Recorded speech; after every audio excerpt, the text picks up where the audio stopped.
नमस्कार विद्यार्थी मित्रांनो, जॉब कट्टा या मराठी यूट्यूब चॅनलमध्ये आपले स्वागत आहे. जॉब कट्टाच्या एका नवीन व्हिडिओमध्ये अशाच एका नवीन भरतीबाबतची नवीन अपडेट मी तुमच्यासाठी घेऊन आलेली आहे.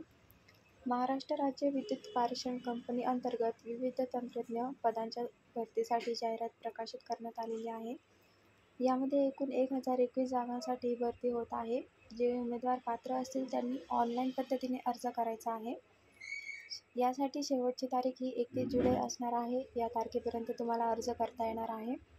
या पदासाठी आवश्यक असणारी शैक्षणिक पात्रता, वयोमर्यादा, वेतनश्रेणी, परीक्षा फी आणि नोकरीचे ठिकाण याबद्दलची सर्व माहिती आपण आजच्या व्हिडिओमध्ये बघणार आहोत. त्यामुळे व्हिडिओ शेवटपर्यंत नक्की बघा.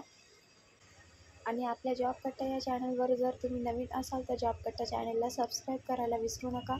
अशाच नोकरी संदर्भातील नवीन व्हिडिओ रोज बघण्यासाठी चॅनलला सबस्क्राईब करून बाजूची नोटिफिकेशन बेल ऑन करायला देखील विसरू नका. चला तर मग कुठला वेळ वाया न घालवता आजच्या भरतीबाबतच्या व्हिडिओला सुरुवात करूया. यामध्ये पदाचे नाव आहे वरिष्ठ तंत्रज्ञ सिनियर टेक्निशियन. यामध्ये एकूण जागा आहे 218. सेकंड आहे टेक्निशियन फर्स्ट, यासाठी 310 जागा असणार आहे. आणि टेक्निशियन सेकंडसाठी 493 जागा असणार आहे. ऑनलाईन पद्धतीने अर्ज करायचा आहे. यासाठी वयोमर्यादा असणार आहे 18 ते 38 वर्ष.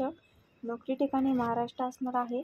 यासाठी अर्ज फीस असणार आहे अराखीव प्रवर्गांसाठी 600 रुपये, SC ST EWS अनाथ उमेदवारांसाठी इथे 300 रुपये फीस असणार आहे. यासाठी वेतनश्रेणी असणार आहे 30,000 रुपये ते 70,000 रुपयापर्यंत तुम्हाला वेतनश्रेणी असणार आहे. अर्ज करण्याची शेवटची तारीख ही 31 जुलै 2024 आहे. या तारखेपर्यंत तुम्हाला अर्ज करता येणार आहे. यासाठी शैक्षणिक पात्रता लागणार आहे. सिनियर टेक्निशियन, टेक्निशियन फर्स्ट आणि सेकंडसाठी शिकाऊ उमेदवार कायदा अंतर्गत राष्ट्रीय व्यवसाय प्रशिक्षण परिषद NCT-वेटी नवी दिल्ली यांनी प्रदान केलेले वीज तंत्री, तारतंत्री, इलेक्ट्रिशियन, वायरमन या व्यवसायातील राष्ट्रीय शिकाऊ उमेदवारी प्रमाणपत्र धारक असणे तुम्हाला इथे गरजेचे राहणार आहे.